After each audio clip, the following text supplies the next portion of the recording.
Welcome everyone back to our channel. What's it called again? The right way. The right way. That's right. It's the only way. It's the right way.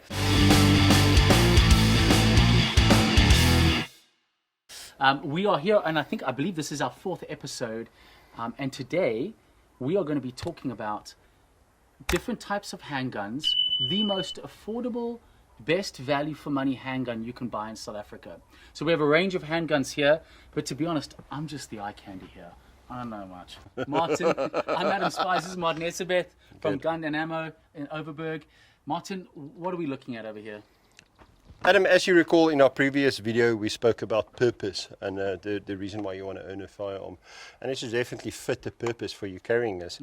So we're going to concentrate mostly on pistols today. And each one of these firearms I feel fits a different purpose, and especially in South Africa. I know there's different brand names out there, but these are the most sold firearms in South Africa. So being in the trade the last couple of years, in the shop, I've just seen these firearms go. And yeah, the one that's quite recent on the market is the Canik. Just exceeded all expectations. And yeah, for many years it was only these two, your Glocks and your CZs. And they're very difficult to convert a CZ guy to a Glock and a Glock to a CZ or vice versa. And then came the Canik. So they're from Turkey, right? Yeah, from Turkey, and just excellent grips, excellent trigger, and it's actually a combination of both these firearms for me. So yeah, they are different, especially going to the CZ and not the P10C, where you do have a hammer on this one. Yeah, see, now you're starting to throw acronyms out there. But the bottom line is what we are looking at here is what one of these guns here would suit. At least 99% of the people will fit into one of these kind of categories here. So if you're watching this, there is a 99% chance that one of these guns would suit you and your specific needs, because these firearms, not one size fits all. It's a case of each one has a different type of, whether it's cost, whether it's performance. We are a bit biased if it comes to caliber, so all 9mm down here. But yeah, yet again, specifically to South African conditions, ammunition is a problem. We don't find ammunition regularly, and if we do, we need something that you can walk in and just buy from the shelf. And 9mm. That's where 9mm come in. Yes, it's mostly available. It's also inexpensive towards some of the other ammunitions that you find out there. So yeah. Awesome. So run us through. Let's start from let's do left to right, because we're kind of crazy in this channel. You know, the right way. We're doing it left to right on the right way. From here, what do we got? Okay, so Glock 19. There's different models of it, but yeah, this is just your Generation 3 Glock 19, most sold firearm in the world, and yeah, absolutely fits the purpose of why you want to own a firearm for self-protection. I just feel it's an absolute smooth firearm. So if it's something that you have to carry concealed, so let's just get back to that. In South Africa, the law is you need to conceal your firearm if you have to carry it. Which is ironic, because in America you need special permission. Permission to actually do that, to have a concealed firearm. Always a good idea to do conceal your firearm. Let's just have a quick discussion that you don't want to show anybody out there in the public that you've got a firearm on you. So we don't. Martin, sorry. Let's just emphasize that point. Yes. The number one rule is that you don't want people to know you're carrying. Definitely. That's why they call it conceal, for so many reasons that most of you are smart enough to understand why. Yes. You just don't want anyone to know that you're carrying. A firearm is somebody else's ticket, especially in the wrong, somebody else's ticket to get more of what he needs. I don't want to promote anything, but yeah, a firearm is what he needs.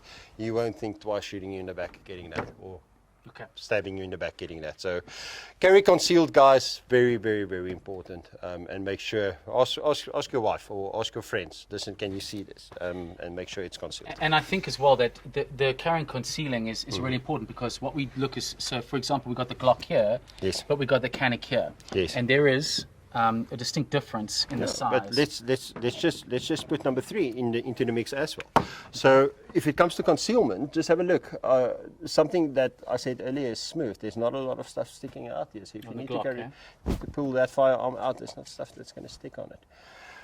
These guys had a good discussion, and obviously looked at some of the things these guys did right, and they put a slide lock on there, a nice big one. Look at the little small one we've got over there. Look at the Yeah, some of the working parts is quite the same. Grip wise, it was always CZ. So everybody always talked about the CZ grip, something that I didn't like about that. I carried that specific firearm for 11 years. And what I didn't like about it is the fact there's a lot of stuff sticking out on it. It's protruding. It really is, yeah. And yeah, this is a place where you can accumulate a lot of dirt. A lot of stuff gets in there in the back, and that can actually be harmful to you or to the firearm, and also keep it from firing correctly. And look, I'm just going to come from an absolute novice perspective here and just go, the sexiest looking gun here is the Canik. I'm sorry, but aesthetically speaking, I got to speak with a bit of honesty here. But it just looks gnarly. One of these firearms will fit the purpose, and what I like about that one was always the grip and the trigger. I think it had an excellent trigger, excellent grip, and brilliant sights on it. I just love the way you bring us back to the reality, which is don't go for looks, go for purpose and practicality. Okay, so this one, the grip right, excellent grip again. I'm not too crazy about the trigger, but the great thing about Canik is everything is available. So you can actually order that trigger and have it in your business very, very, very early, like 3 days or 4 days. It will be in the business, be able to choose it. Unfortunately, what we see in the South African market at the moment, anything that comes from Europe or maybe America is a bit of an issue. So the parts doesn't get in regularly. We wait a long time to get stuff sorted out. From a personal thing, I waited 4 years just to sort out a barrel on one of those firearms. On one of the CZs. Yes, it's an absolute nightmare. And then I know this only because I spoke to you earlier today, but you waited another 6 months to sort out the slight problem on one of those ones. And yet with the Canik, what's great about them, they recently had a workshop in South Africa where they invited gunsmiths to come and have a look and have a workshop on how to fix and how to work on these firearms. So they're really up to it. Comes from Turkey. Recently been showed as one of the best firearms in the world. Okay, so 4 years, which I'm sure maybe they've improved. I don't know. 4 years, 6 months. How long would I wait? This show is not about bashing firearms. I understand that. Okay, but for me, it's absolutely about purpose. So just think about it. If you've got a problem on that firearm, you're going to wait 4 years to sort it out. Yes. And that's not some place that you want to go to. And with the Canik, how long would you wait in South Africa to sort? Well, obviously, they opened up these workshops now.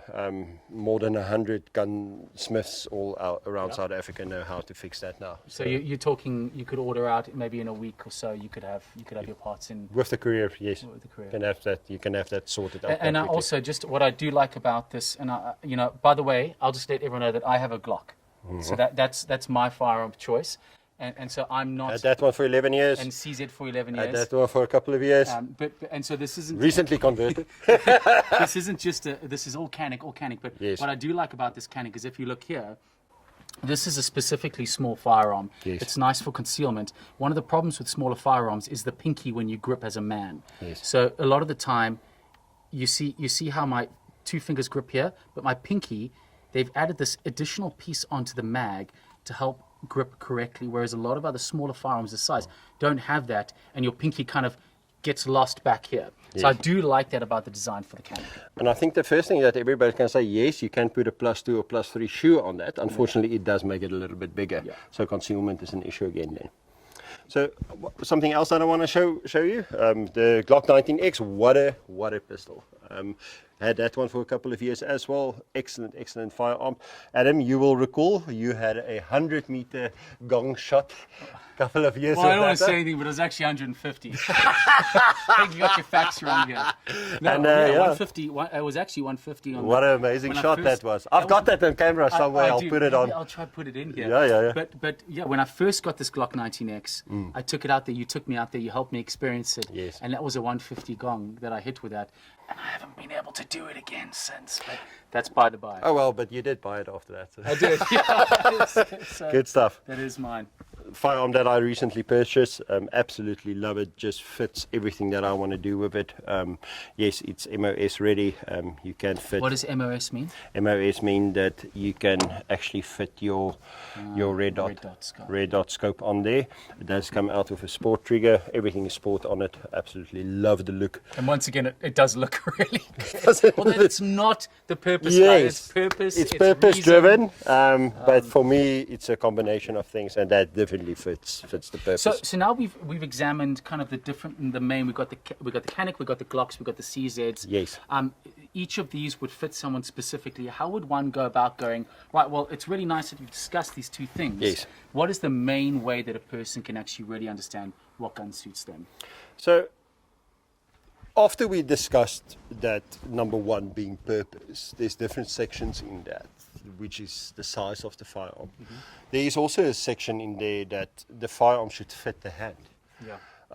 I've recently just came to the conclusion that, guys, if you can, and there's a way for you to do it, go to open days on ranges. Go to the guy that actually gave you a proficiency and see where you can go to the range with an instructor and go and shoot some of these firearms and see what the paper actually tells you. Because if you do get to the range and you do have the ability to actually shoot on that paper, the combination of that shots being in one area, that will be your shot placement, will tell you, listen, this firearm fits the hand. The sight alignment is there. The sight works with your eyes.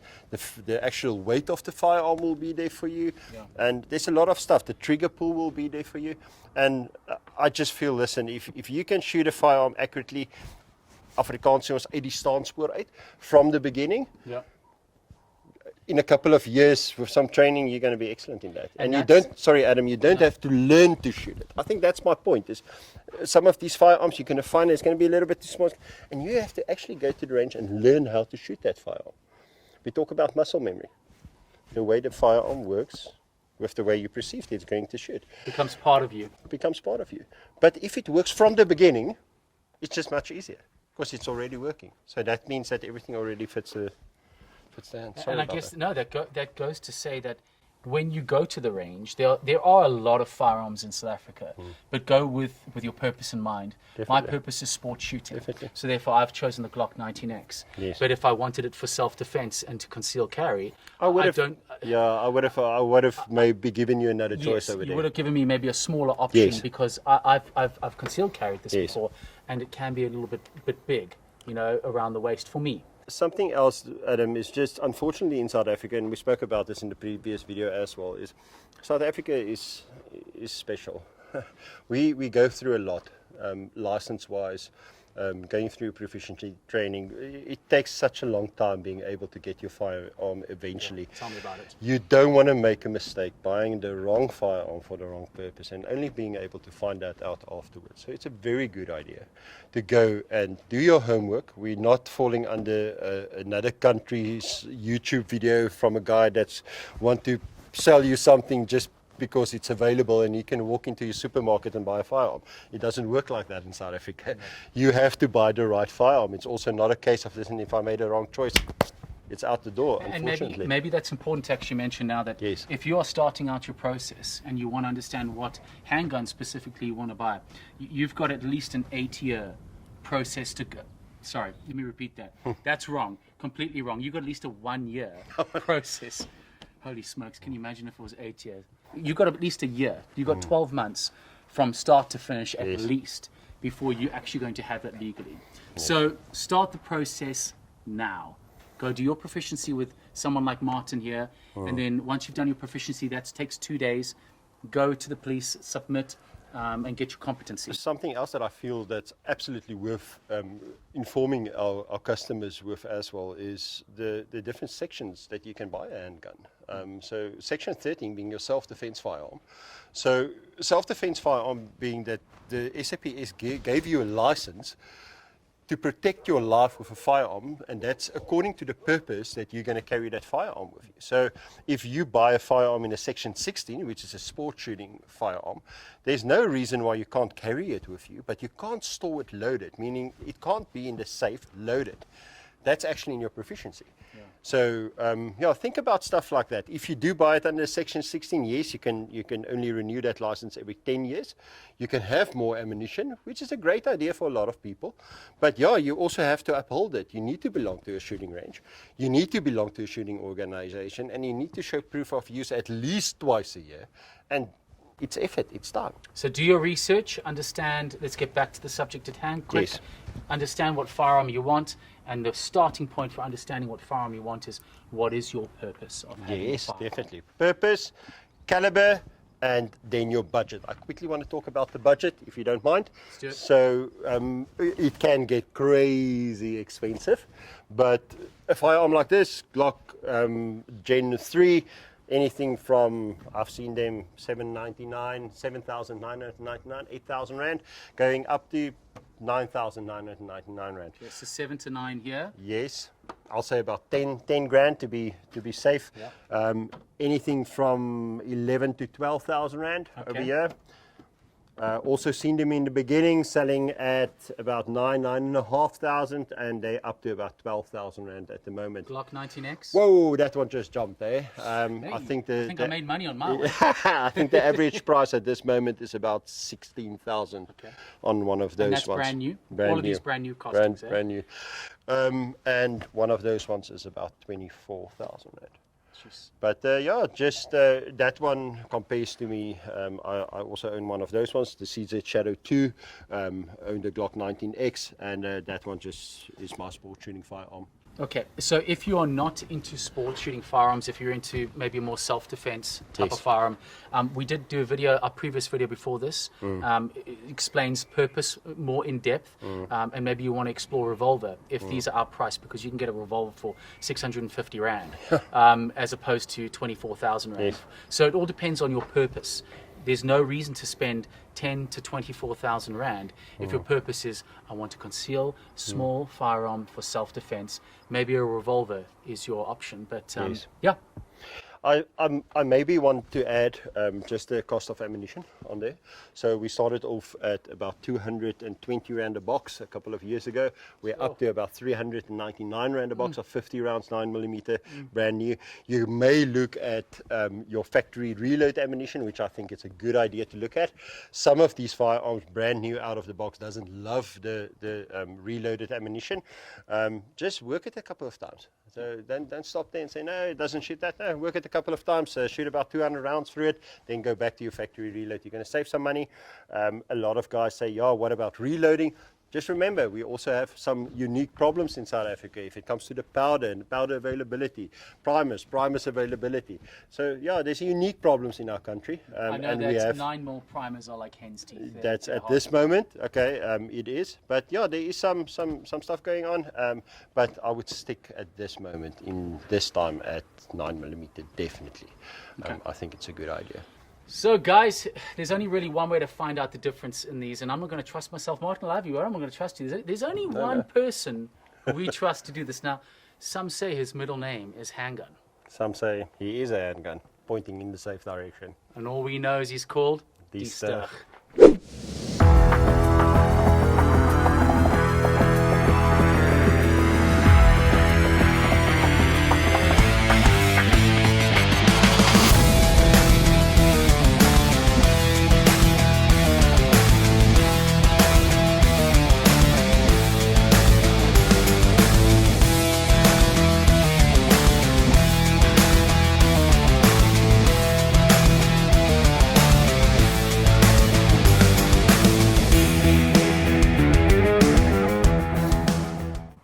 Right, feedback from this Die Stug was that his favorite was the Canik, but it was the 24,000 Rand Canik. Yeah, so it's kind of obvious. But once again, and he said it was because of the trigger action on the Canik felt very natural, and what he was doing there was sport shooting, so that was the purpose of that. So it depends on what your purpose is, right? Well, just for me, that's my reason for owning that firearm. It's exactly the same reason. So the one just sits in the hand for me, the purpose of doing sport shooting with it. Yeah. It's an absolutely brilliant firearm. Perfect. So guys, we really hope that this has been helpful to you. Once again, please subscribe to the channel if you're watching on YouTube, or like our page if you're watching on Facebook. There's a little bell on YouTube that if you click on there, it alerts you to it. This helps us a lot and helps us keep on doing what we're busy doing. There are a plethora of other videos, AK3. This is our fourth one. It's only our fourth one, but we appreciate your support nonetheless. Cheers, everyone. Is that it? Cheers, Adam. We're done? Okay.